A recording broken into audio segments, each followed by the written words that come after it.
విజయవాడలో జీవీఎంసీ వాళ్ళు మనుషులు మరణిస్తేనే కుక్కల కాటు వలన స్పందిస్తారా? లేకుంటే మరి రోజు అవి అనేక మంది మీద దాడి చేస్తూ రకరకాలుగా బాధలు గురి చేస్తుంటే పట్టించుకోరా? నేను ఒక జర్నలిస్ట్ని. నా పేరు ఎన్ రామ్జీ, సీనియర్ జర్నలిస్ట్ని. మేము ఇక్కడ 100 ఫీట్ రోడ్లో భారత్ పెట్రోల్ బంక్లో పక్కన సందులో ఒక అపార్ట్మెంట్లో ఉంటున్నాం. ఇక్కడ కుక్కల బెడద చాలా ఎక్కువ ఉంది. మున్సిపాలిటీలో తెలిసిన వాళ్ళు ఉంటే వాళ్ళ ద్వారా చెప్పించాం.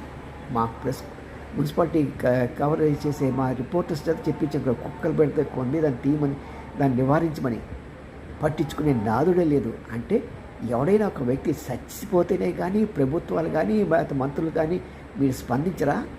మరి ఇలాంటి దెబ్బలు తగిలి ప్రాణాపాయంలో ఉన్నవాడికి ఆ డబ్బులు ఖర్చు పెట్టి అన్ని రకాల బాధపడుతుంటే మీరు ఏం చేస్తున్నారు? బాబు గారు, మీరేం పట్టించుకోండి సార్.